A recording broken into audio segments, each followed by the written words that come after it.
Praise po ang Panginoon. Salamat po sa Panginoon sa pagbabago umaga na makasama tayo at report sa akin. Title po ng aking kakantahin ngayon na pagkalang makakaingat po ngayon. Yun ang kailangan natin ngayon. Pero ang mensahe po ng aking ito ay kaya po title na ay ulan. Inuulin po ng writer ng kanta yung mga problema natin may katapusan. Katulad po ng ulan, hindi lagi umuulan, lagi pong may araw, na hindi ka natin naliwanag. Ang message po ito ay, anumang problema, anumang pagsubok na nararanasan ko ng bawat isa ang may katapusan. Pwede ba ako ano?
Nakita ko lang po kayo sa Facebook pag pinapost ni Brother Edwin po kayo ng Brother Chris ko po sa iyo yung sermon ni Pastor. Konting patutod ay mga 5 minutes. Pupunin ko ng papasalamat sa Panginoon dahil di ko alam kung paano ko mag-i-express o yung gratitude ko sa Panginoon. Siguro alam niyo na po yung story namin sa buhay ng sa pamilya. Bale nung nagsimula ko yun, bale nung nag-resign nga ako sa isang private company sa EFSA para magtrabaho sa Dubai. Ang problema ko no, sa Dubai, kasi kung sa Middle East, alam siguro ni Father Rocky, na kapag meron kang sa medical, kapag meron kang scar sa lungs, hindi ka tatanggapin. Kasi meron po akong scar sa lungs, sa akin lang dahil na nasara, sakit. Pero siguro sa kapipilit ko, So sabi ko naman doon sa agency dati, may scar ako, so there na po pwede. Sabi ng agency, sige, pwede yan, sige, magagawa natin ang paraan. So sabi, kumuha ka lang ng certificate sa doctor dito, tapos pakita mo doon, para masabi, clear na. So yun nga pong nangyari, nakalibat ko ako, pumunta ako sa Dubai. So ano nangyari, nung nagkaroon sa Dubai, nung medical na, nagpapray ako sa Panginoon. Panginoon, pasok ako sa medical. Kasi para mag-direct yung trabaho dito. So dumating yung medical, may x-ray, wala ng dugo. Sa dugo, walang problema. Kahit mukhang wala ng dugo. Pero sa x-ray, yun talagang pinangangambahan ko, pinangangakutan ko na ilip. So yung certificate, sinasabi nila na ipapakita mo, nabali wala. Wala siya. Hindi ko siya naipakita kasi wala nag-assist sa akin. Kami lang mismo yung nagpunta doon sa clinic para magpa-check up. So dumating yung time, sabi nung pag-medical, nag-x-ray. So sabi, ulitin ko daw yung x-ray. Tapos pag-ulit ko yung x-ray, pumunta ko doon sa clinic doon ewan ko anong clinic Dubai na napakalayo. Parang Cavite ng Pampanga yan yung tinapay namin. Oo, talaga po, napakalayo po. Alam niyo namin, napakalayo po ng biyahe. 4 na oras ang biyahe namin. Mula doon sa opisina namin, hanggang doon sa clinic. So pagdating doon, ang sabi sa amin ng driver, nung nag-drive sa aming ewan ko kung anong lahi na. Hindi siya alam yan eh. Hindi ko na pinakalaman, walang pa kasi sa aming lahi. Diretso, anong isip ko na nag-drive ako.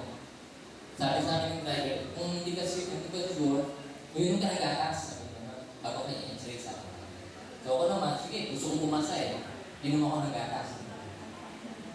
Bago pala i-x-ray, inom ka ng gatas. Inom kong gatas, ganyan yung kalaki. Oo, kanino gusto mo talaga. May gusto yun. Yung pagdating ko doon, sabi sa akin, nung tinignan yung papel ko, ay, hindi tayo i-x-ray. Sabi ko, patay. Doon ka, yung sputum test na lang. Yung sputum test yung sa laway ko yata yung plema. Kukunin yung plema doon sa baka. Sabi ko, natakakot ako. Ano ba naman yan? So, yun nga, ginawa ko. Yung unang araw ng pag-test ng sputum, binigyan kami ng body ganyan. Sabi sa akin ng Indiano, hindi makakalimutan yung mukha ng Indiano na yun. Sabi ng Indiano, dito dumura ka dyan. Maglabas ka ng plema. Hindi na ko maigi yung Indiano. Maglalabas ako ng plema, wala naman akong plema. Wala akong ubo. Wala naman akong sakit. Parang mukha akong may sakit. Wala akong sakit. So yun nga, nag-ano ka, nagpipit. Sabi, sige, iubo mo maigi. Sumakit na yung lalamunan ko sa kakaupo, wala akong makuha problema. So, isa, dalawa, tatlong ulit, wala talaga. So sa akin, nag-advise sa akin, magpaano ka? Magpahamog ka, gano'n, parang mauubuhin ka. Gano'n. So ako naman, gusto kong mag-ano, kahit nakulasang problema man lang, lumabas ako doon sa parang boarding house. Nagpahamog ako doon. Pahamog mo. Nagtingin ko, kung meron isip-isip ko, napakainit pala dito sa Dubai, parang magkakaroon ng hamog. Hindi nga ako parang yung mainit pero hindi kami nagpapawisan. So ang ginawa ko, pumunta ako sa aircon, mas lalabas ako. Wala rin talaga eh. Nakapitong ulit ko akong balik doon sa clinic na yun. Wala talagang nailabas. Wala talaga eh. Anong magagawa ko? Sabi ko sa Indiano, ano magagawa ko? Wala naman akong sakit, wala akong ubo. Basta sabihin mo. Hanggang sa dumating na after 1 week, pagkatapos ng 7 ulit ng aking pagaling test, binigyan na yung papel ko, pwede kang bumalik sa Pilipinas. Nag-trip ka. Bigla akong natulala ako ng sabi ko. Paano yan? Pag-uwi ako sa Pilipinas. Wala na akong trabaho mapabala. Siksik ko. So, isip-sip ko rin. Sabi ko naman doon sana, kinausap ko yung manager namin dito sa base, baka pwede bumalik. Nung umuwi nga ako dito, sabi ko nakausap ko yung manager dito sa EDSA, hindi ka na makakabalik kasi nag-resign ka na, umalis ka na. Ang sabi sa akin ng manager na kaano ko, tapos ko doon, sabi niya, walang problema sa general manager. Walang problema din sa akin sa finance manager. Walang problema sa HR manager. Ang problema doon sa isang manager, Filipino manager. Ayaw niya na pumalitan. Ito, okay, walang problema. Ito, sa mga habon na mga matataas ang posisyon, walang problema kung pumalitan. Sa kanya lang, Pilipino pa. Kaya, sabi ko, sige, siguro ko talagang baka kalokan din ang gusto niya kung pumalitan. So yun nga, hindi na ako nakabalik. 3 buwan, siguro May, June, July, August, September, wala pa akong trabaho. Okay, so ibig sabihin, wala kaming income. Ang ginagawa kong income, kung di sabihin ko, sa namin, utang kami. Utang kami. Wala kami panggagastos eh. Nag-utang lang mo. So, apply din, tatawagin, tapos, pagdating sa medical, pasok ka. Hanggang sa dumating yung time naman na nag-apply ako sa EDSA, sa pinakamismong main, kaya sa main na mismo. So, piniliwanag ko sa kanila yung condition ko, tapos nakapasa naman po ko sa test, sa exam, sa mga technical exam, technical test. Nakapasa ko doon. Pagdating na din po sa medical, piniliwanag ko sa kanila na. So, napakabuti ko ng Panginoon dahil sabi ko sa akin sa EDSA, sa office. So, di huwag ka naman ka-x-ray. Doon ka naman, may certificate ka naman. So, okay na yan para sa akin. Yung sa dugong na lang, ibang test, doon na lang ipasa. So, ako naman po, talagang pupunin ko salamat sa Panginoon dahil naipasa ko naman po yun at yun na po, nakapagtrabaho ko dyan sa EDSA. So, sabi nga no, ako naman po yun, dahil sa pinagtatrabuhan ko, under kami ng PESA. Ngayon, ako na yung under ko na ngayon yung kumpanya na dating kumayong sa akin, dating pinagtatrabuhan. So, nung nalala ko yung time na nag-inspection ako, dati ako tumatawag sa kanila ng sir. Ayan, sir. Ngayon, sila tumatawag sa akin ng sir. Nagkabaliktad kami. Pagkatapos ko nun, sabi ko, yung kinikita ko lang sa EDSA, hindi siya sakat. Hindi siya kalaki para sa pang-araw-araw namin, lalo na sa pag-aaral namin. So, sabi ko kay San Francisco, siguro kailangan mag-ready tayo sa mag-abroad. Subukan natin, pero hindi na sa Middle East, tingnan natin sa iba. So, nag-apply ako sa Canada, sa Australia, ngayon ito nga po sa Malaysia. Pagkatapos nun, so hindi ako natanggap sa Canada, ito tinawag ng interview. Tapos sa Australia, wala rin tawag. Ito sa Malaysia, tinawag po ako. So sabi ko, mag-report ka, meron kang interview. So pagkatapos ko ron, so sabi ko, pumunta ako ng interview. So yan, usap-usap kami. May chairman ko yung kausap ko sa English. So nani-Englishan kami. So encourage ko yung mga kabataan, mag-aral kayo ng English. Dahil sa naman natin talaga ngayon, sa trabaho English po talaga, dahil sa abroad. English po talaga. So Englishan kami, Englishan. Ako hindi pa na ako masyadong marunong sa English. So, pero sa tulong ng Panginoon, ayan. So, nangyari, after 1 week ng interview, wala akong narinig na tawag. Tapos, sabi ko, nag-email na lang ako doon sa managing director ng kumpanya namin ngayon.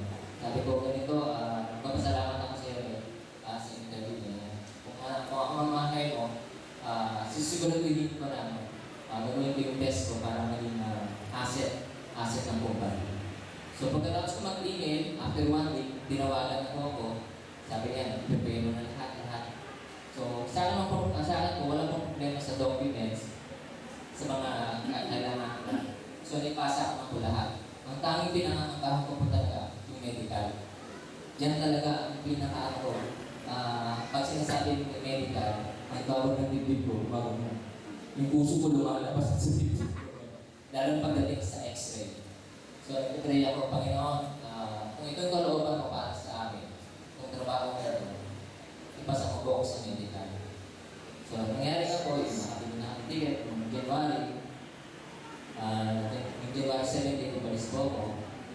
Pagdating namin ito, so inisip ko na, katulad nito nung sa Dubai, yung accommodation. No? 2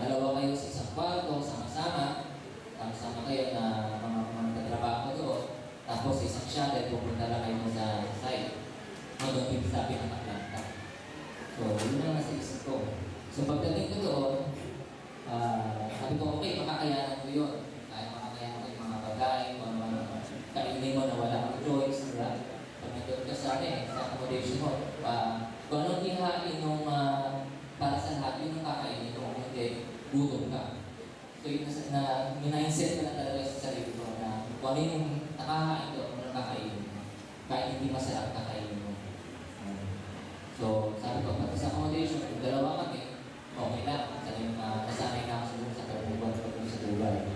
Tapos, inisip ko agad, kailangan meron akong wifi, internet access. Para nakakausap yung misis ko. Pagdating ko doon, sabi nung secretary nung namin nung kumpanya, pumunta kayo dito sa hotel, gantong hotel, ganyan. Diyan kayo mag-stay at meron siya sa loob siya. So, dumating kami doon, gabi, sinalubong kami ng isang Pilipino, kasama namin sa trabaho, yung sa hotel, isang 3-star hotel siya.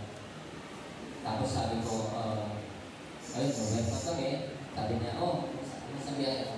So, tinanong ko kagad sa kanya, Brad, nasaan yung ating accommodation? Kasi, ang alam ko, stay lang kami sa hotel para for a night, pinabukasan ako sa accommodation. Sabi niya, ano accommodation? Itong hotel, ating accommodation. So, nagulat ako. Ibang klase. Nagdagang mabiganin ng kanya. Sabi ko, ito talaga yung accommodation natin. Oo, ito yung hotel. Tapos yan yung ito, nagulod sa laman. Maganda yung natuluyan ko. Tapos sabi ko, ayun, susi, kunin niyo na doon sa receptionist. Sabi ko, ay din, may kasama po kasi ako isang Pilipino din, dalawa kami. Ayun, ako niya ni ate, so alam ko, dalawa kami sa isang kwarto. Sabi niya, hindi, isa kayo, isa ng kwarto. Bulan pa. Dalawang kayo, pero isa lang kayo, tigil-isa kayo. Wow. Basta, talagang binigyan ako ng Panginoon ng magandang accommodation. Yung hotel talaga siya. Maayos ang venues, lahat, gano'n. Bagay doon, hindi mo na ayusin yung kwarto mo, meron ng taga-ayos. Tapos sabi ko, paano naman ito pagkain? Yung pagkain dito sa almusal, libre yan. Libre yan. Maraming pagkain, huwag ka mag-alala. Sari-sari pagkain, kung ano gusto mo kainin mo lang. Yung hindi ko, talagang bagay na, tataba ako dito. Siguro matutupad pa pastor at counsel.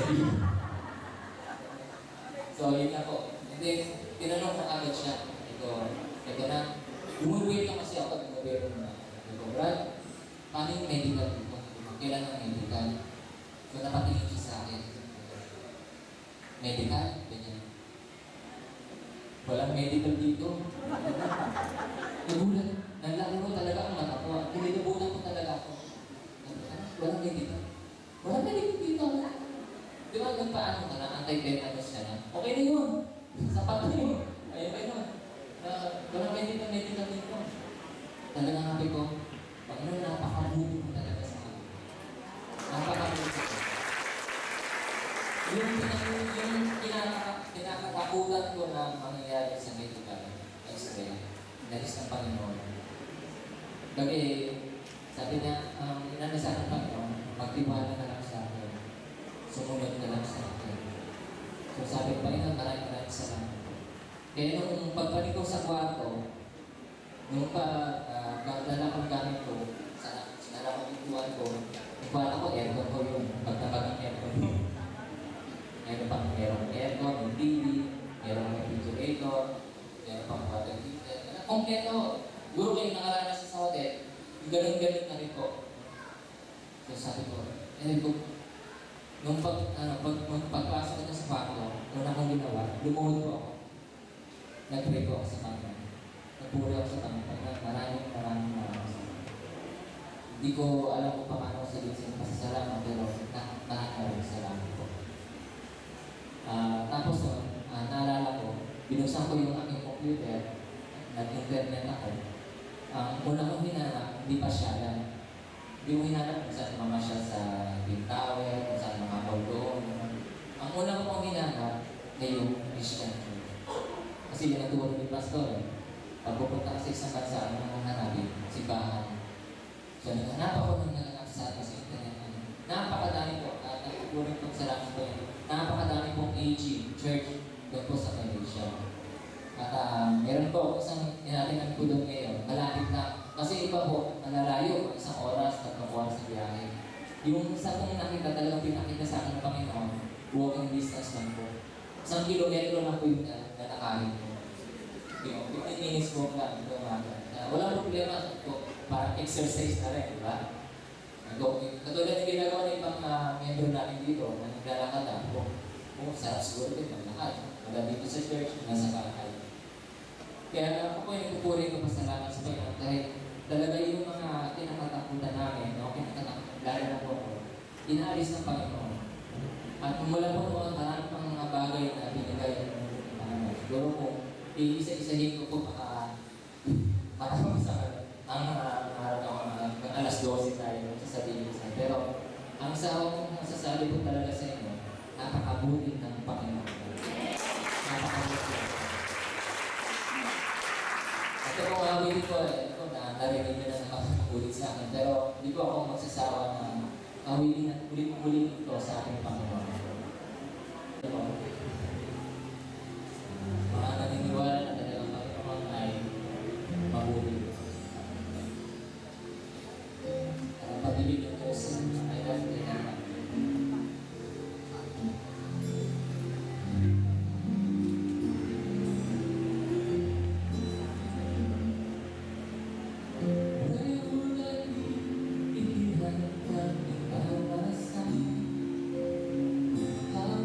Aku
umaga, ang anak ng isa namin kapatid, kumukuha ng board sa mula ngayon hanggang bukas. Hinihiling niya ang ating pag-pray yung kanyang anak na babae. Kasi gabi, hindi siya matulog na mahintay. Siguro nag-aaral siya sa kanyang examination na kukuha niya. Ganun talaga sister. Kasi yung aming mga anak, yung nangyari sila na matulog. Pero yung kanilang makulangan, pinupunan niya ng Diyos para kung tayo mag-board. Nung si Ella ay kumuha ng board exam, sabi sa akin, Dad, nagbibilang ako para makapasa. Hindi para maging praiser. Sabi ko, kasi pag napagod na ako sa pag-aaral. Hindi naman, nakapasa siya. Nakakuha siya ng 84 na average sa kanyang board exam. Ganun din naman si nakukuha ng board exam sa nurse. Yun din ang sabi niya sa akin. Nandun kami sa Albuquerque, New Mexico. Nagbibigay balita galing dito sa atin na nakapasa na siya sa board ng nurse o nursing. Sabi ng mga tiga roon, mga anak ng pastor, huwag ka nang umuwi, huwag ka nang sumama sa tali mo. Mag-iwak ka na rito, ayos na. Linignan ko yung anak ko. Sabi ni Pam, hindi pwede yun eh. Sinabi ko sa Port of Entry, nakita ang nurse ako, sinabi ko sa Port of Entry, narito ko para alagaan ng aking ama at pag-uwi niya, kasama niya ako. So nagawa na ako, hindi nagpilit si Pam na mag-stay. So yun po, kaya huwag kayong mag-alala, tutulungan ng Diyos sa inyo. Ilan ba yung prayer request? Okay? Ilan talaga ba? Meron ano. Tumayo tayo, only believe. Si Brother Felix, alis ulit patungo sa trabaho niya sa Sunday. So Felix, every 3 months, ang uwi ko ba? Okay, every 3 months, ang uwi. Kaya mapapadalas ang kanta natin ng God be with you. At saka si Brother Romy. Only believe.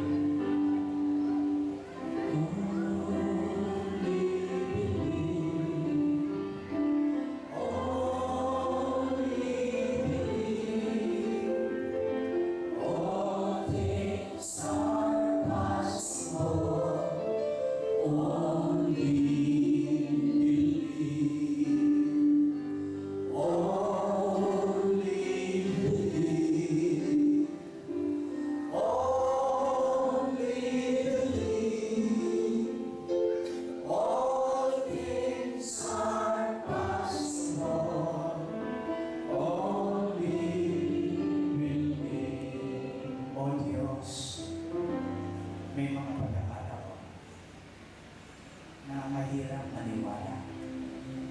Kagaya nung nababasa namin sa Biblia, sabi ng babae na lumalapit sa iyo, naniniwala ako sa iyo, O Diyos, pero tulungan mo ang di ko paniniwala. At para doon, O Diyos, sa nahihirapang manalig at maniwala sa iyo, tulungan mo sila kayo. Sapagkat ang gagatingin mo lang ay yung mga naniniwala at sumasampalataya sa iyo. Pinuuna namin ipanalangin itong anak na mabukuha ng board exam. Tulungan mo siya. Ibalik mo sa kanyang alaala ang lahat ng kanyang pinag-aralan ng meritil. At o Diyos, bagamat hindi siya nakatulog ng mahimbing, tulungan mo siya na maging maliwanag ang kanyang pag-iisip. At may experience niya, O Diyos, ang iyong tulong sa kanyang murang edad na ito. May experience niya. Ang gaya ng sinabi ni Brother Felix, good ang Panginoon. O Diyos, si Brother Felix at saka si Brother Romy, kaya paalis na siya. mo sila kapwa. Samahan mo sila. Kapag sila ay nasa land o nasa air, ikaw ay sumama sa kanila. At loobin mong mga baliwin sila na buod, malakas at palusog. Tulungan mo sila na maging liwanag at ilaw doon sa mga kasamahan nila sa kanilang trabaho.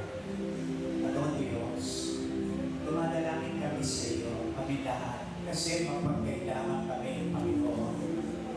Talagang puno kami ng request para sa iyo. Ngunit, O Diyos, alam namin hindi ka nagagalit, hindi ka nagsasama. Magtinikilala namin ang aming kahinaan, ang aming kabalaan, ang aming kaabusan. Doon ka nagpapahayag, O Diyos.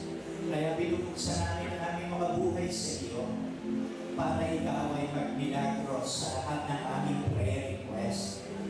Unang-una, dinadalangin namin sa iyo yung mga loved ones namin na malayo pa sa iyo, na di pa nakakakilala sa iyo. Ang iba ay nagugumon sa kasalanan at sa sali-saling bisyo. Tawagin mo sila, Panginoon. Ipuin mo sila at sila ay kumilala sa iyo at ma-born again sila. Dinadalangin ko sa iyo yung mga may karamdaman. Pagalingin mo po sila. Palakasin mo sila. Ipuin mo sila, O Panginoon. Dinadalangin ko rin sa iyo yung mga nasa kagipitan, nasa mga pangangailangan. Bigyan mo ng katapat na tugon ang kanilang pangangailangan. Sagipin mo sila sa kagipitan, O Diyos. Dinadalangin din namin sa iyo ang naaarag na pangangailangan sa pagpasok ng mga bata sa June. O Panginoon, ipagkaloob mo sa mga magulang ang kailangang gugulin at gastusin. At o Panginoon, itong bakasyon na ito, dinadalangin namin ingatan mo ang mga bata. Ang iba sa kanila ay nasa kali, ang iba ay kung saan nagpupunta. Gawin mo, O Panginoon, na magkaroon sila ng pinagpalang vacation. Pagpalain mo ang vacation Bible School, ang retreat ng mga bata, at ng mga kabataan, ng CAs, Panginoon, ng mga services, ng mga kabataan na narito, ay magsilalo at pumunta sa mga CA na gawain. Dinadalangin din namin sa iyo yung mga kapatid namin na nasa abroad. Kalag sila, nasa apat na sulok sila ng mundo. Mga nanay, mga kapatid, pinagpipray namin sila ngayon. Ipuin mo sila, alibin mo sila, palakasin mo sila, at ilayo mo sila sa tukso ng masama at kasalanan. Dinadalangin din namin sa iyo yung mga hindi nakadalo ngayong umaga. Meron silang karamdaman, hipuin ko po sila. Sa pangalan ni Jesus, sabihin natin lahat, Amen. Amen.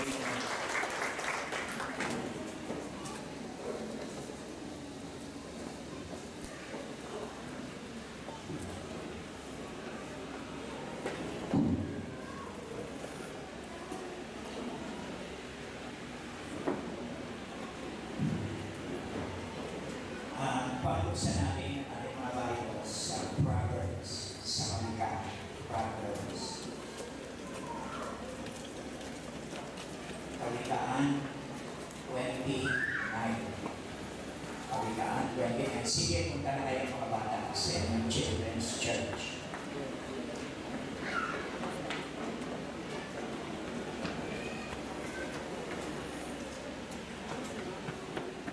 Importante yan sa mga bata.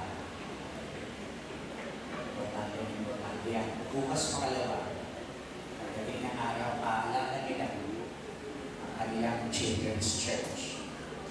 Malaki epekto nito sa buhay nila later on ng kanilang buhay.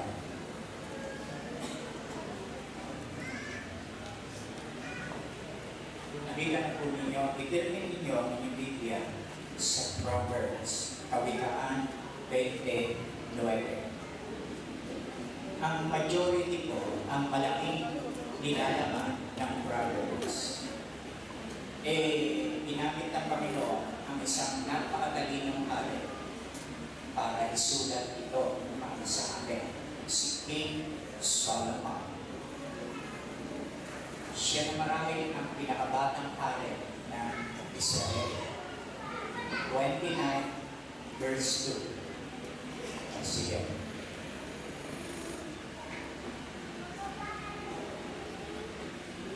Nakita niyo yung kubae, madaldal, no?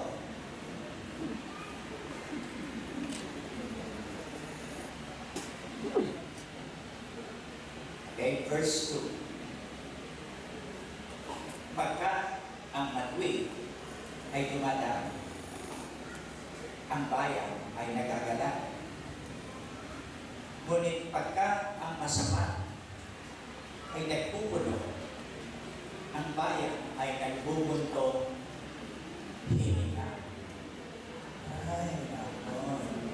Ay, naman ang mga kandidato. Bubuntong hininga ang bayan. Pero pagka ang matwi ay dumadami, ang bayan ay nagagala. Sa wikang Ingles, when the righteous are in authority, sabi sa Ingles, the people rejoice. But when the wicked beareth rule, pagka ang mga wicked ang nagro-rule, the people mourn. Very weak yung translation sa Tagalog layo. Nagluluksa ang mga tao pagka ang masama ang nagkakari. Gusto ba niyo maging gobernador ng isang ampabuan? Ay nakabulo. Natawa-tawa tayo, no? Pero tanongin niyo si Biggie, nung umuwi siya sa kanilang probinsya. Ang tao ay hindi nagtatayo ng maganda at matibay na bahay. Yung mga kamag-anak niya, ang binili, malalaking sasakyan na bago.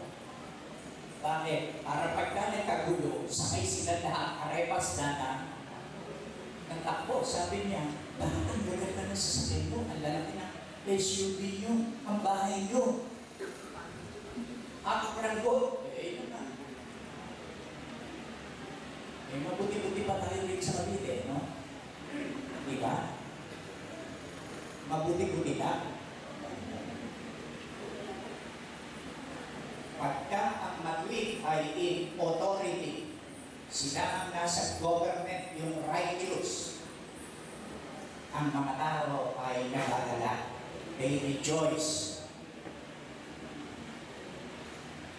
Sa chapter 14 ng Proverbs, 14 Proverbs, 14:34. Ang matwiran, ang ibig sabihin, ang pagiging matwi, ay nagpupunyi ng bansa. Ngunit ang kasalanan ay kakudyaan sa alinmang bayan. Righteousness exalted a nation, but sin is a reproach. Kakudyaan, a reproach to any people. Sabi ng diktator na si Marcos, the Philippines can be great again. Hindi naging great again. Lalong naging kakutya-kutya sa buong mundo. Nung panahon ng martial law, ilang beses ako lumabas ng bansa na nag-preach ako sa Amerika, lumadaan ka sa Japan, tapos nag-preach ako sa Hong Kong, dyan sa Singapore, dyan sa Korea. Ako, pag nakita kang Pilipino hanggang minamaliit ang tingin sa iyo Galit ako Galit ako, sinasabi ko diretso, I'm no ordinary Filipino. Sabi ko naman, I'm not the kind that you think I am. Sinasabi ko doon sa kasi wala kung pag-uwing nila ako, gagalit ako ng ipinibilang niyo ako sa mga tulo ko. Ayoko niyo. Kaya sabi rito, righteousness at right living ang tao, ang mga tao, ang kanilang bansa ay matataas, ma-exalt. Pero kapag ang kasalanan ng umiiral, kamutya-mutya ang isang bansa. Naroon nung unang kasama ko si Gabby at saka si Matt. Papunta kami sa Amerika, yung dalawang sa inyong hindi nakakakilala, si Matt ang bunso, si Gabby ang middle girl. Pagdating namin sa Japan, tinitingnan niyo yung mga anak ko mula ulo hanggang paa. Alam ko na, akala siguro nun, ipapayat sa Japayuwi yung anak ko doon sa Japan. Sinabihan ko yung hapon ng diretso. No, they are not what you think. They are my daughters, sabi ko. And they are on their way to the USA. They are college students and college graduates. Ibig yung hapon. Hindi pwedeng project ka. Isama ka sa akutyaan ng mga salbahe. Gusto nyo kasama? Hindi yun. Tandaan nyo yun, righteousness exalted a nation. Pagkatapos, chapter 16 ng Proverbs. 16:34. 16:34. 34. Ano? 13 lang? 33 lang? Nagigagagan nyo? Okay. Nagkamali ako. 16:12. 16:12. Thank you, sinabi niyo sa akin. Ikaw talaga, pagka nagkamailad ka na, no? Dati, accurate ako no? Okay, pagkawanan niyo ko, tatandaan kayo. Okay, 12. It is an abomination to kings to commit wickedness. For the throne is established by righteousness. Kasuklang-suklang sa mga hari, ibig sabihin sa mga namumuno, na gumawa ng kasamaan. Susuklang ng Diyos yan, kasuklang-suklang sila. Kaya sila inilagay sa pwesto ng pag-aari para gawin ng tama at matuwid. Amen? Pero pag gumawa sila ng kasalanan, kasamaan, kasuklang-suklang sila. Sapagkat ang lukluman, ibig sabihin ang power, ang throne, ay natatatag sa pamamagitan ng katwiran, righteousness. Mananatili ka sa trono pagka righteous ka. Punong-puno ang ating Biblia ng mga katotohanan yan. At kayo na bahala, 11, isa na lang verse 11, verse 10. Sabi dito, pagka napapabuti ang mga matwid, dito ang napapabuti, masasama no? Diba? Isipin mo sila Lusos na natapatid sa kanilang lugar.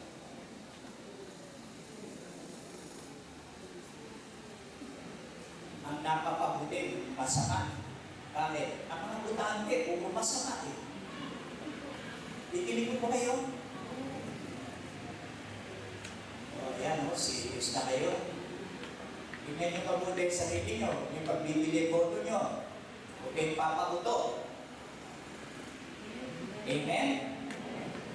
Hinanang amin, no? Baka binigyan lang kayo ng sandwich,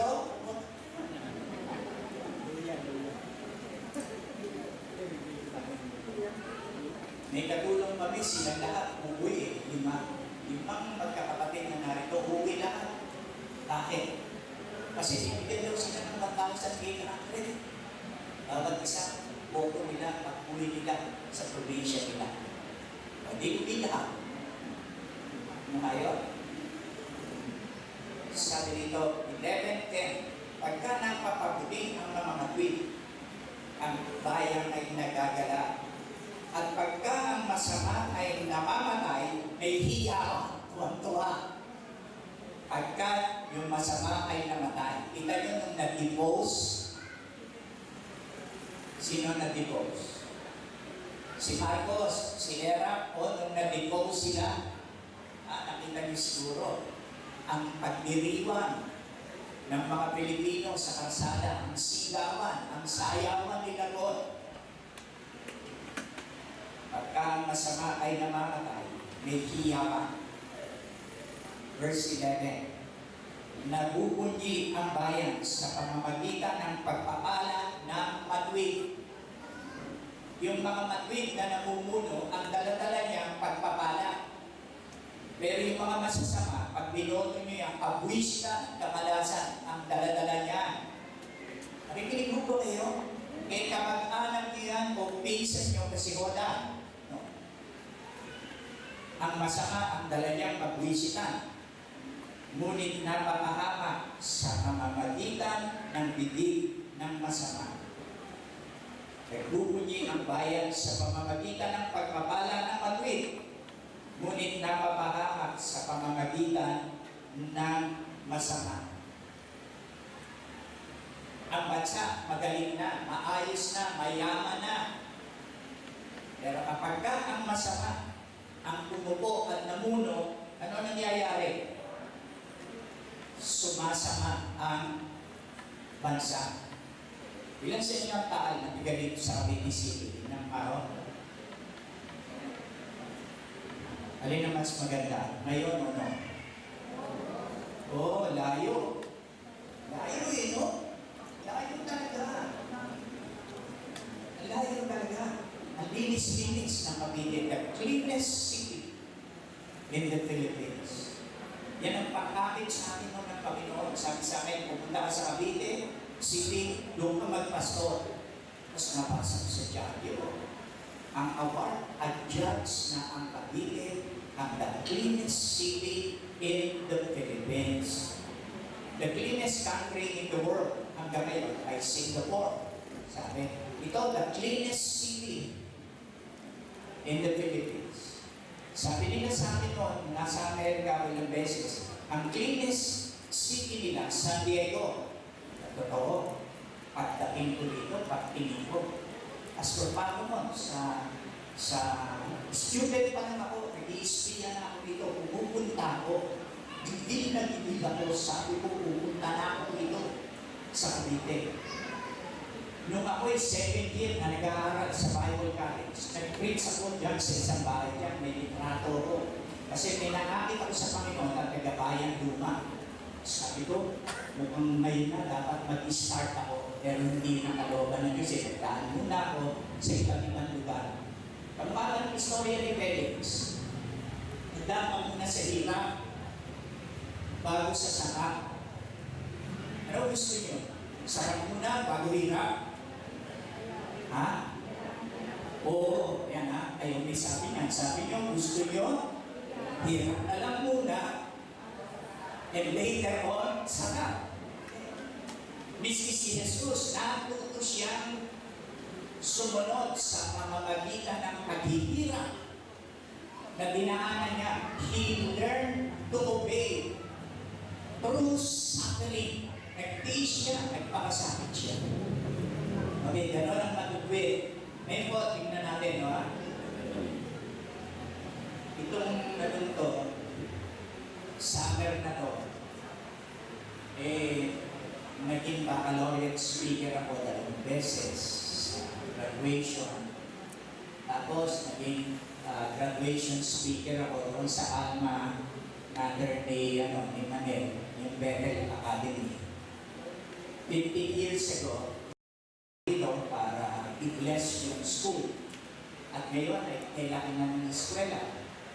Ang daming graduates na grade 6 at saka high school. Tapos nakabili sila ng isang hektaryang lupa para tayuan nila ng kanilang high school at saka college department. Pinag-aaral na nila yung kanilang mga teachers para magkaroon ng masteral at saka doctoral degree. kahit umaasenso mabuti. Yung eskwela, wala eh, nagpabibisitin, iwan na iwan ng mga kalapit, bayan, iwan na iwan. Ano yung tsura ng Cavite sa General Trias? Sasabihin nyo, sasabihin nyo, sige po, Pastor, pagsalita kayo, layas na kami sa Cavite, ay nanamaiiwan. Hindi. Umuwi nga yung mga American citizen, kaya may maiiwan pa rin. Ito, tatakupin. At gusto ko nga masenso kayo. O yung mga video, masenso kayo. Mapatira kayo sa Forbes Park. Sa buong 50 years kong pagpapasko, minsan pa lang ako nakapag-bless ng bahay ng isang miyembro namin sa Forbes Park. At saka ilang beses din sa Ayala, Alabang. Ito pinaasenso ng Diyos eh. Kaya kung visit kayo, nakakasenso kayo. Amen? Mag-pray kayo. Magtapat kayo sa Diyos. Okay, eto. Iwan na iwan ang Cavite. Inyo, bakit? Bale ko siya.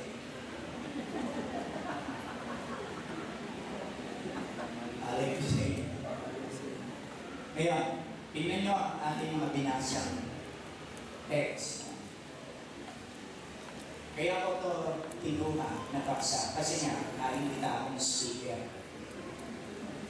Ang pinakapaksa sa akin na binigay ng Department of Education sa mga graduations yung producing godly leaders through yung pang grade 7 hanggang grade 12. Ba tawag doon? Yun nga. Yun ang producing godly leaders. So yun, nagsalita ako doon sa pagsalo. Godly leaders. How are they produced? Sino ba ay napoproduce sa pamamagitan ng Harvard education? O ng Lasal o Ateneo o UP education? Lahat yan eh. Nakapag-produce na, naboto na ang kanilang mga production eh. Pinapako yung bansa natin eh. Diba? Mag-isip tayo. So, yun ang paksa. Producing godly leaders. So, sinagot ko yung tanong. Ako rin ang nagtanong, what is a godly leader? Sinagot ko yun. Pinakita ko sa kanila. Sa tuya, ako, ang dami-dami kang kumakampanya para maging leader. Boto niyo ako! Boto niyo ako! Walang tigil. Ang talagang leader, hindi naghahanap ng boto. Yang mga yan ay talagang itinutulak sa pagiging pinuno. Sila inaalok, hindi nila pinipresenta ang kanilang sarili. Tandaan natin. Yung mga nagpipresenta ng kanilang sarili, delikado din mga yan. Ang dami-dami din gumagala yan ng mga fake leaders, hindi real leaders. Short na short ang Pilipinas sa real leaders. Ang godly leaders ay production ng isang godly church. 85% ng government officials natin comes from the Roman Catholic Church. Hindi nyo alam. Ngayon, nininervyo sa mga arsobispo at saka mga obispo. Bakit? Kasi ang survey at Catholic yung may SWS, may nun ng survey union agency. Sinasabi nila, out of 10 10 Catholics, ang 4, hindi na nagsisimba. Hindi na nagsisimba. Sa palagay ko, mas malaki, baliktad. Baka 4 ang nagsisimba, 6 ang hindi. Miski na mag-misa na ng 3 ulit, yan sa St. Joseph, yung nakikita mo pumapasok ko.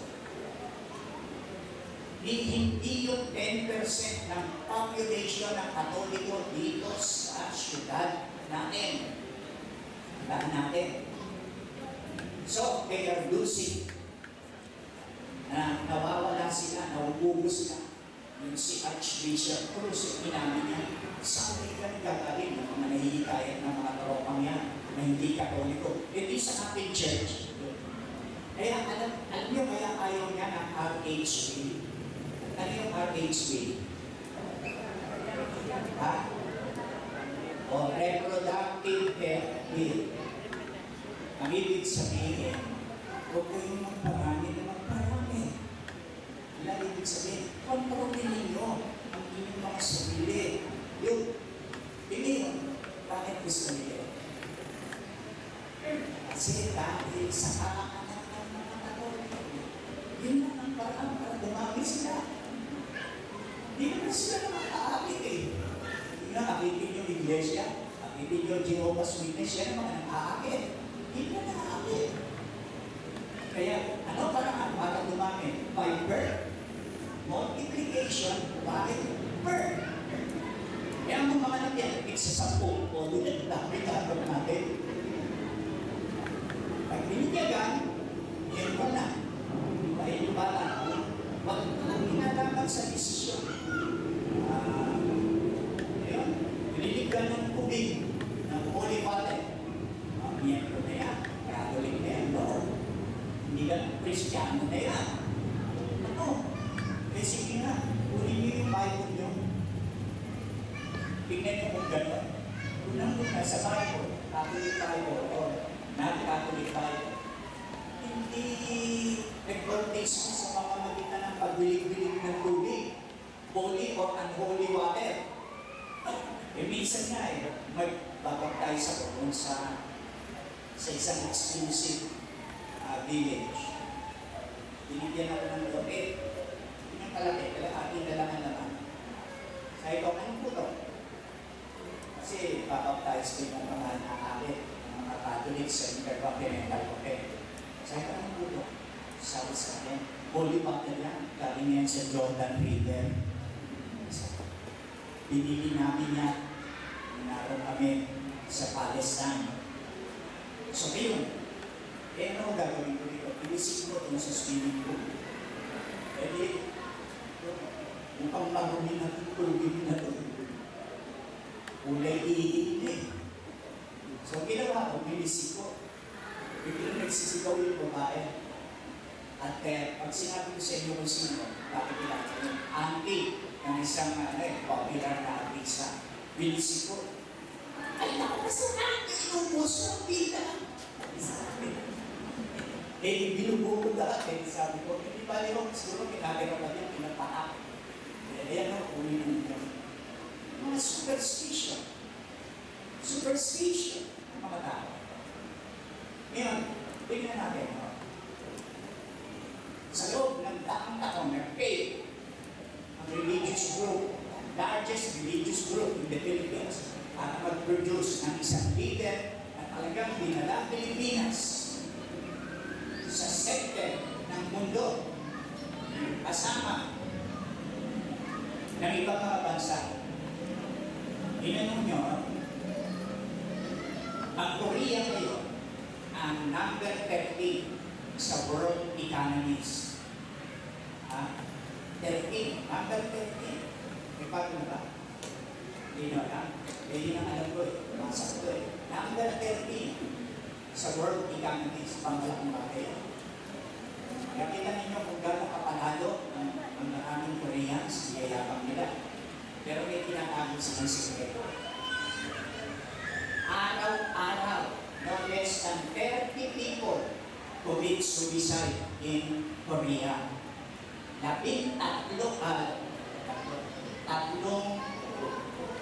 tatlong popo, 30 ang nagpapakamatay araw-araw.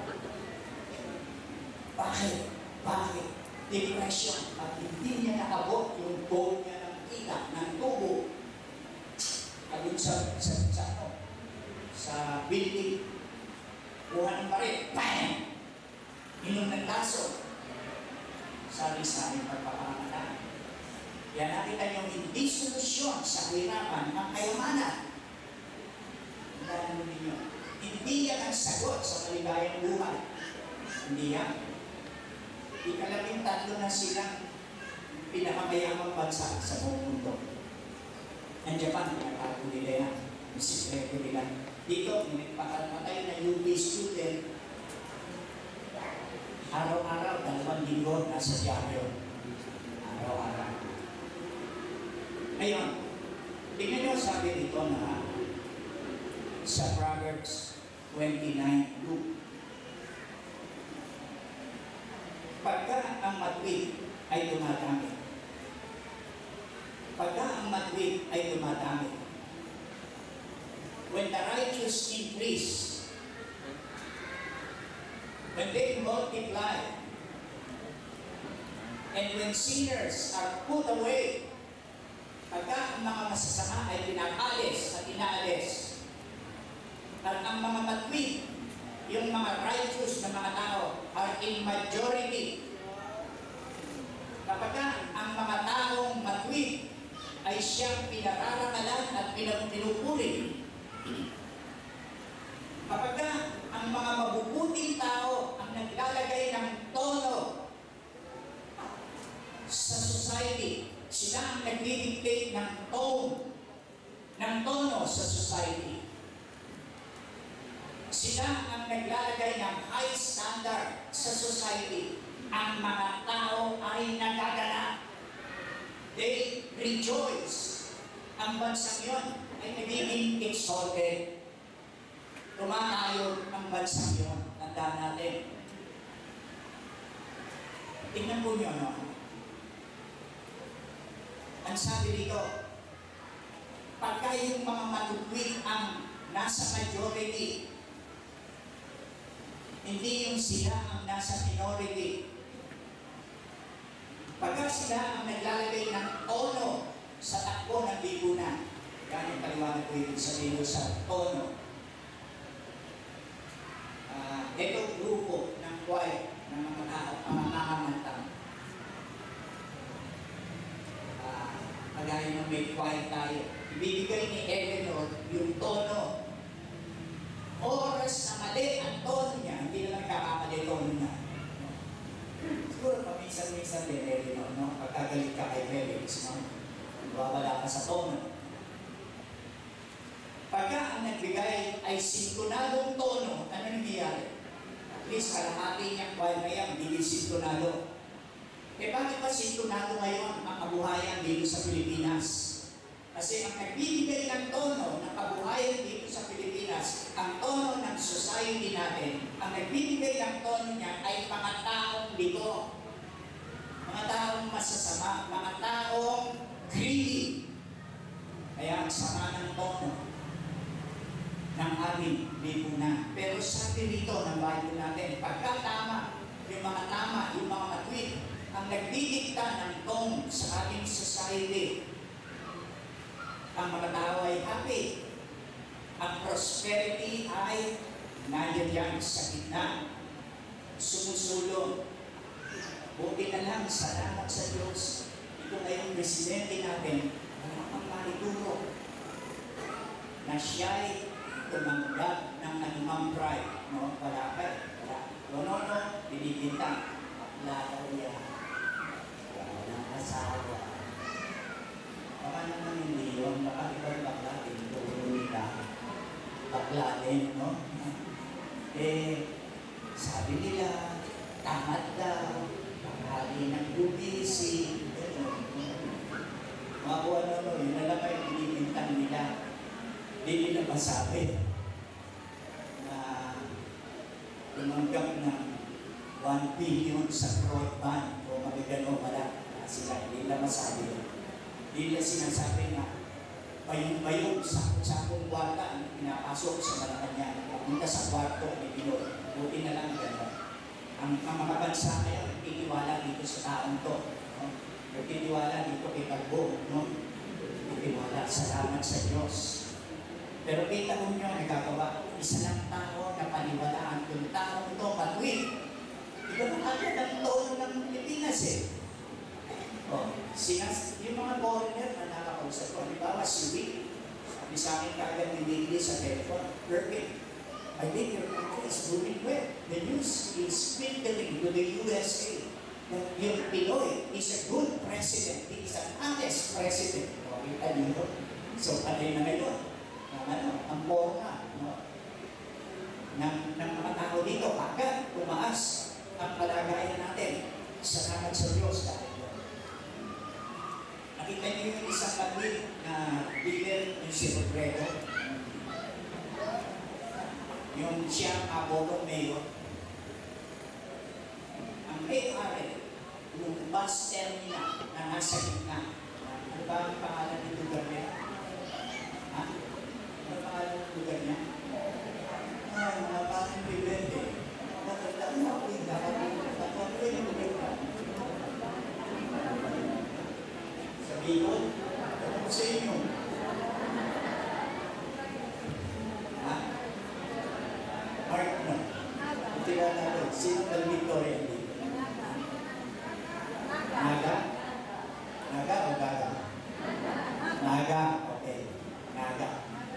Sa gitna, meron malaking bus terminal. I-store mo yun sa katula ng lugar niya. Sabi niya, dililing ko ang paglig niya. Inalo siya ng ano. At ang masakit ko, tingin niya ni Hari. Tingin niya, angkit niya. Angkit niya, malakas na malakas sa kanya. Yung tugong kumakayos yung pag-anulubot. Pero sabi ng tao, hindi, alisin lahat yan. Alisin niya. Hindi pwede yan. Nakakahadlang yan sa katulad ng ating lugar. Kaya yung ngayon, 10 class o 10 class na kanyang syudad, naging first class eh. O kaya yun, ginawa ng cabinet member ng local government. Isa lang, na righteous, na empower. Nakikita mo, mag-iiba ang bansa. Ang mga tao ay magagana, matutuwa sila. Nakita niyo yung paglilibig niya, no? Lalo pa presidente. So, kailangan mag-multiply sa gobyerno ang mga matutwid. Ngayon, alam ko sa sabi mo, Pastor, turo niyo sa akin kung sino matutwid.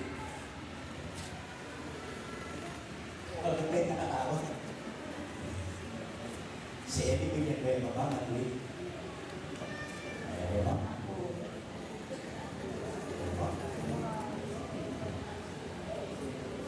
Ay, mga pastor yan. Ewan ko, tatanungin ko siya, panalita ko siya. Alam niyo kung ano ang ugat ng gera, ng bakbakan. Alam niyo kung ano ugat ng kawayan yan sa Imos. Alam niyo yung nangyayari sa Imos? At sino nakakala? Sino din? Pero hindi nakakala. May dalawang mayor. Isang maliksi, isang sa Kidaya. At ngayon, yung isang pulis, pumunta pa sa akin, bumili ng ibon, no? Ibon ng kapatid ko. Pinatitila sa akin. Bakit? Bakit? Anong root ng mga alam niyo bakit? Buna grip. Yang pasakiman sa pera. Pasakiman sa mga kikitain. Tapos ang iba naman, jealousy, inggitan. Ang iba, revenge. Kaya law morals ng government, yan ang naglalagay sa bansa, sa gera, sa away. Tignan nyo sa North Korea. Tignan nyo sa North Korea. Uto-uto yung kanilang ano. Yung kanilang presidente ba o prime minister. Lolo salbahe. Yung anak salbahe. Ngayon yung apo. Ngayon, nagkakaroon ng gera. Bakit? Naiingit sila sa South eh. May bagod lang eh. Tatlong beses na nagpunta sa Korea. May bagod lang. Pagtuwang nila, ako, ang sagana. Pagtuwang naman nila sa kanilang sarili, puro pasad. Kunyari, ang gaganda ng building. Puro harapan lang yun. Para yung mga sa pelikula. Ganun eh. Nakita ko eh, i-drive kami, nakita sa amin eh. Kakatakot sa ito, kumibay na tayo yan, kakatakot na yung tsura niya. Parang parang graveyard eh. Bakit? Eh, walang moral yung gobyerno. Gama mo ng pera. Walang pag-sakalang-alang sa buhay. Nagugutom yung mga tao.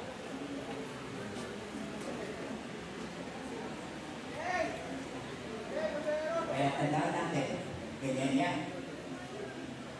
So, ito ang sitwasyon. Ang pag-righteous ay na-empower. Maligayang tao. Ngayon, ang tanong, ano ba duty natin bilang Kristiyano? Ang duty natin bilang Kristiyano, maliwanag dito, sikapin natin, pagtulungan natin, na makita natin na yung matwid ay empower. Yung matwid ang siyang nasa authority, sila ang nasa kapangyarihan, sila ang naroon at namumuno. Kaya wag tayo, hindi dapat tayo matakot na iparinig ang ating tinig. Amen? Ito yung kanta ni Lea Salonga. I'm just a small sincere na gagawin. Siya ako na. Ano yung sabi niya, ni kanta ni, I'm just a small voice. Pero wala, maraming Kristiyano, titig. Nakaganon, aatin sa mga meeting, sa titig, wala lang inig. Ganon. Sa isang beses, umatay ka naman titig. Mga ako ko.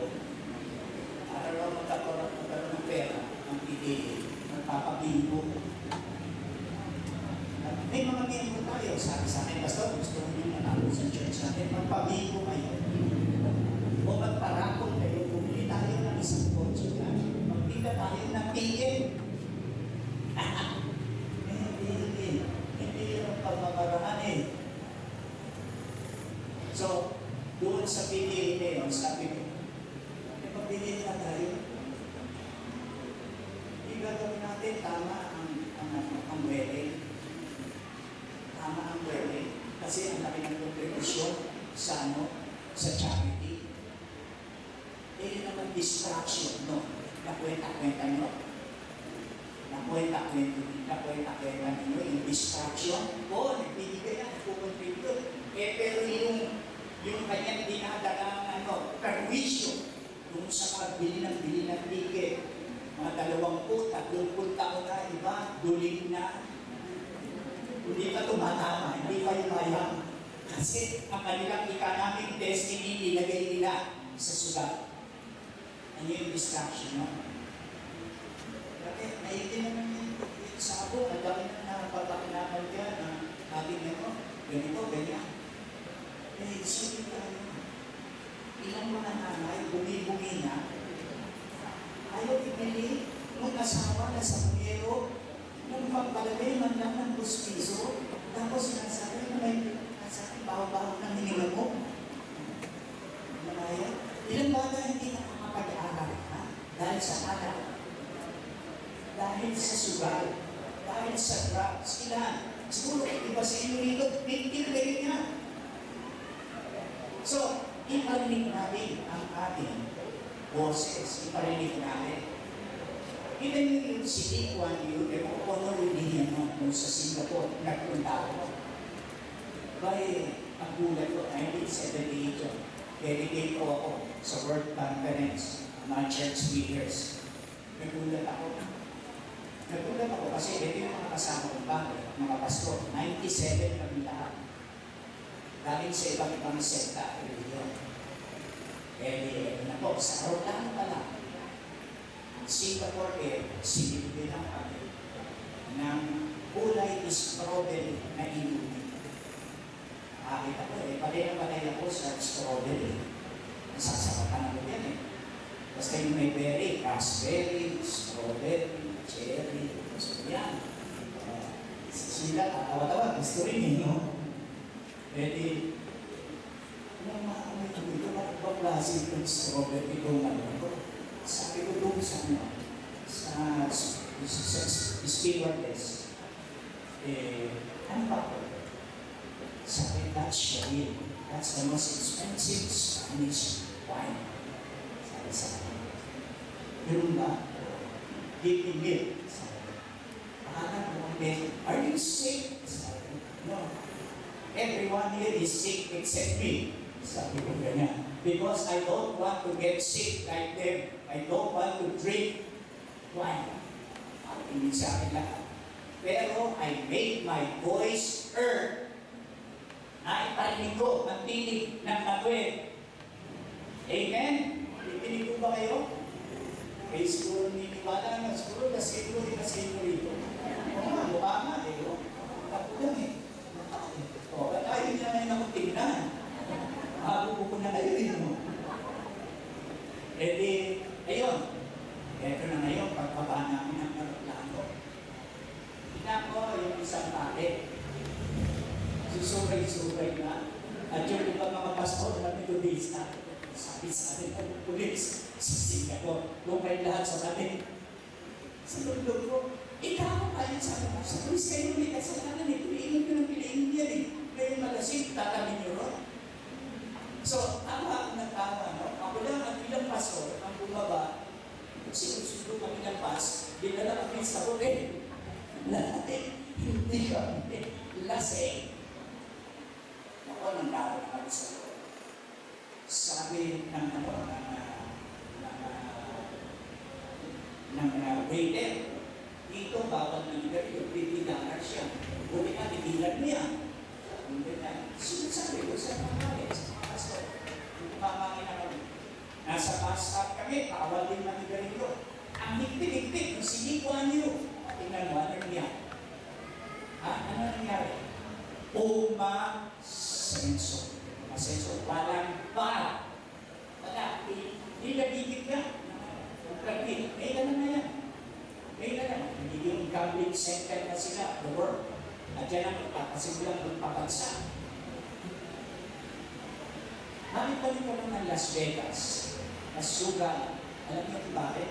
Kasi sa Amerika, bawal ang sugal Noong na Mga mga first to sixth president ng Amerika, bawal. So, ginawa nila, nagtayo sila ng state doon. Andun. Legal ang sugal, legal ang palutot. Gusto mo ano palutot? Yung prostitute. Bawal. So, doon, legal. Ayun, doon lang sila. Doon nila dinadaos ang kanilang kasalanan. Kaya ang dami ng mga matatanda na pinitisyon ng anak nila. Pero si Mary, tsaka si Ben. Ang daming matatanda, pagkatanggap ng sweldo, susunduin na ng bus yan, kumatanggap na ng bus. Dadalhin yan sa Las Vegas. At itong sila Lolo at Lola, uubusin ng pension. Doon, hindi nakakapagpadala. Yung kanilang $600, 600 ba yung merit? Pwede $600 ba yung pension mo malanda? At ano pinakamataas? 700? Ang pinakamura? 300? Hindi mo yun? Pero kasi yung lahat ng pera yun, doon sa Las Vegas, special na, may sundo. Sundo, Econ Bus. May sundo tayo doon sa mga kasino. Tayo, wala tayong pansundo sa ating church eh. Ha? Ngayon, walang pansundo. Pero andito kayo. Sinusugan natin ang buhay natin sa sigurado kay Jesus. Diba? Oh. Kasi wala, maghirap. So, yun, ang istorya. Ito, kailangan iparinig ng mga kalugwin ang kanilang tinig.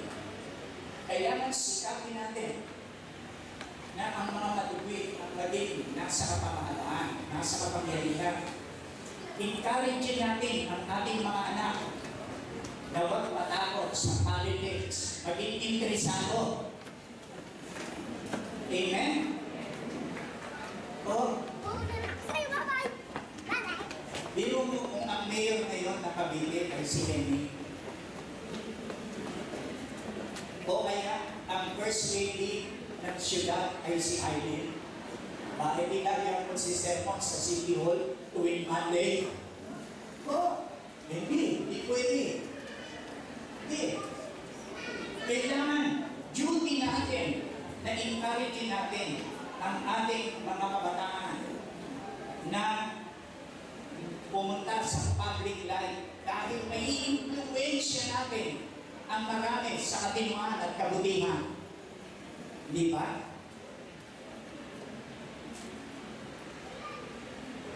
Tignan mo nyo, no? Sinasabi ng salita ng Diyos, salt of the earth tayo. Salt. Asin tayo ng sanglibutan. Ano ba ang asin? Nilalagay lang ba yun sa isang botella? O, yun ang asin. Wala. Inihahalo yun.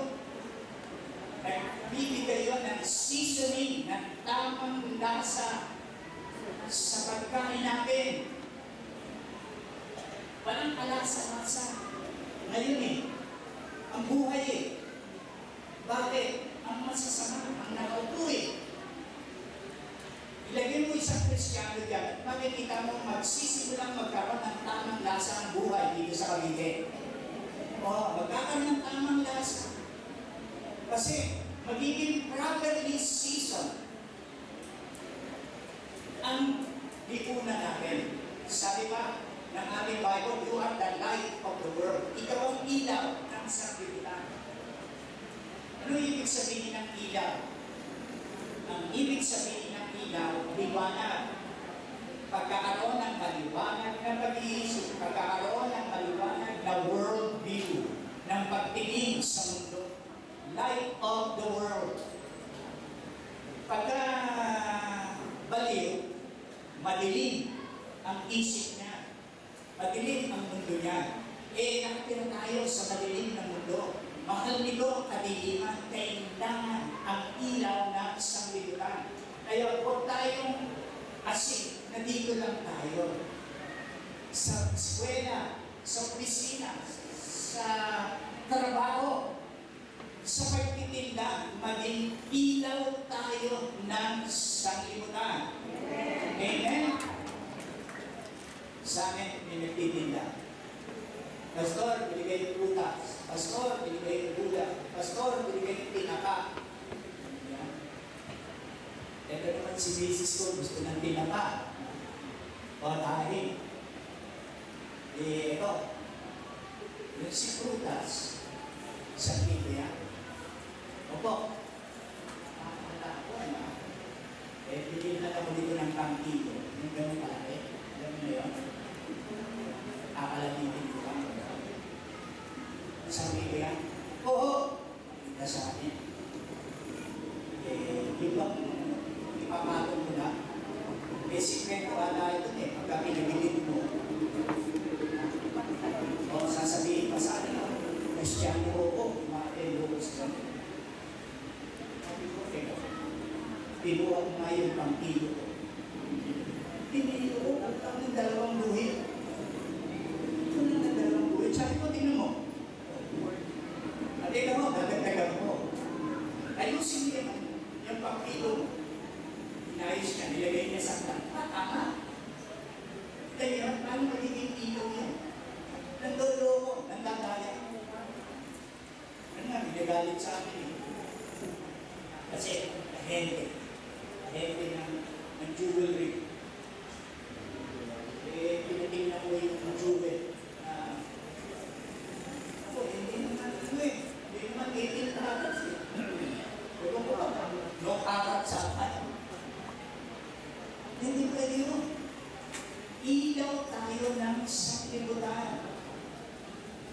Hindi ko lang tayo ilaw. Kaya nga tayo ay pinatalagan. Ilaw tayo ng sanglibutan. So, kinakailangan pakialam tayo. Sabi nung ako ko sa kanyang nanay, nung maliit siya, durang mga 7, 8 years old. When I grow up, I will be the president of the Philippines. Nitong 10 years old na siya, tinanong ko siya, do you still want to be the president of the Philippines? Yes, I'm already learning how to be the president. Ay katanto sa eskwela, ay yung nanalo, nag-training na siya. Sabi ng nanay niya, hindi pwedeng maging presidente ka ng Pilipinas. Bakit? Papatayin ka.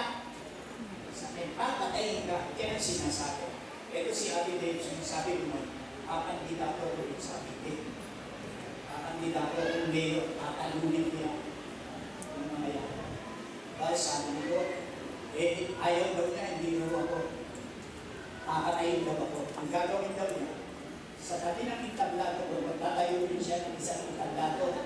At sinasabi ko, ipote niyo ako, ayusin ko kami, sasabihin niya. Sa kabilang entablado, kung yung iboto, asama ko, papatayin ka niya, mabugyuda ako. At siyempre, makakamahin ko kami sa kanya, hindi na ako bubuo. Talagang, ang kalaban mo, masasama. Pero mamamatay rin kayo mga kabataan eh. Bakit kayo mamamatay ng walang saysay ng buhay nyo? Nakukuha nyo, dapat na mayroong saysay ang buhay natin. Namatay din si Jesus eh. Pero may saysay ang buhay niya. Namatay din si Aquino eh. Kung kailan siya namatay, nang hindi pagkaba ng buhay niya, nagawa ng kamatayan niya. Pakalaya ang Pilipinas. So, tandaan natin, sa mga panahon nito, usap-usap tayo o sa konting politika.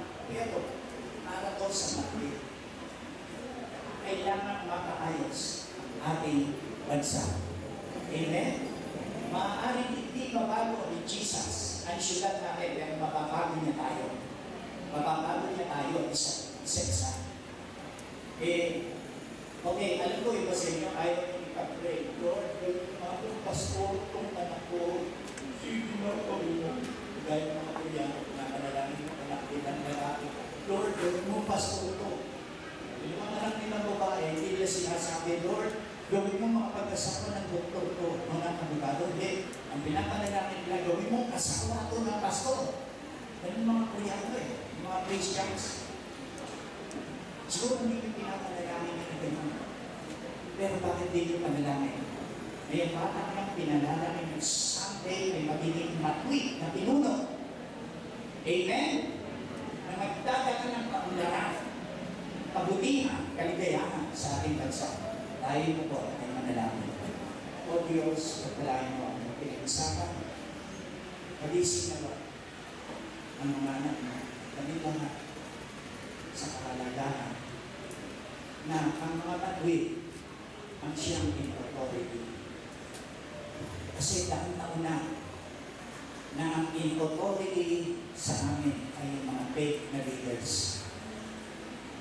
Na ang pinupuno nila ay ang kanilang bangko dito sa Pilipinas at sa labas ng Pilipinas.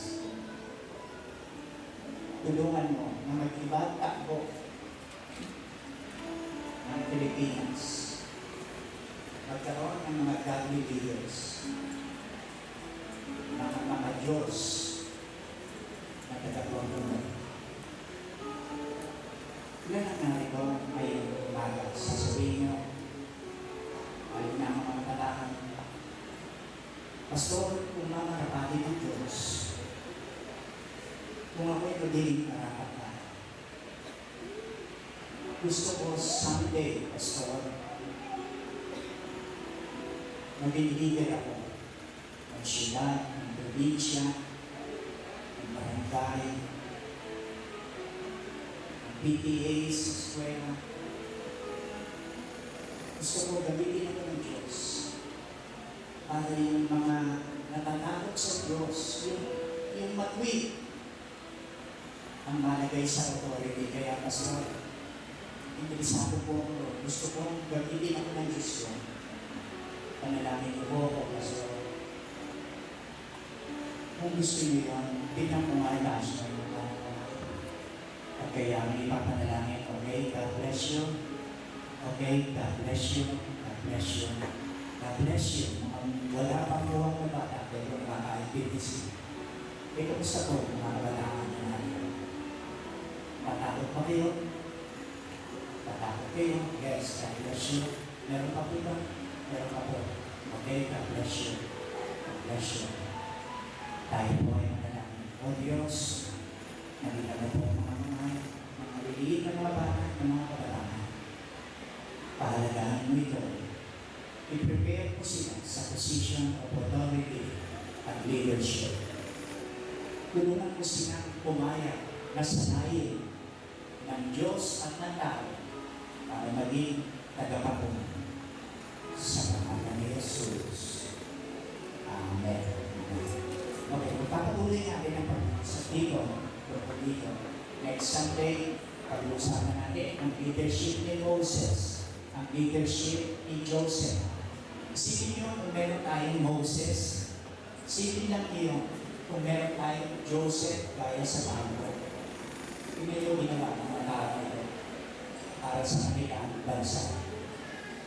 Kung hindi sa kanila, wala nga Israel, pero dahil sa kanila, meron pang Israel. Okay, katayin natin, kung ating manahalo, ating sa pagbahagi sa Panginoon. Lalapit ang ating mga answers. Ready mga answers? Tayo mag-pray. O Diyos, tagaling mo ang aming tithes, ang aming offerings. Pagpalain mo po mga anak ko. Sanayin mo kami sa katawag ng pera. Mula sa piso hanggang sa bilyon. Sa pangalan ni Jesus, sabihin namin lahat. Amen. Hindi na answer pag-question. Okay, kung wala. Brother Felix, sa Sunday Monday ko pa, wala namin. Okay? So, pupunta ka na rin sa harap. Kamandahan ka namin ang Brother Video at pati si Brother Roma. Kasi, kung una ka namin kinandaan, hindi ka umiyak eh. Kapakamin natin. Okay, si Brother Roma. Matatawa kayo, yung iba natin ngayon, sabi ko, bakit hindi ko na sa harapan? Sabi ko, sir, nahihiya ako. Sabi ko na naman sa bata sa akin, hindi yan ko bata ko. Pagkawad, ako rin ba pag nalis ako? Kakantahan ako, kakabibig yun? Oo, ako. Sabi ko,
siya pinabalik.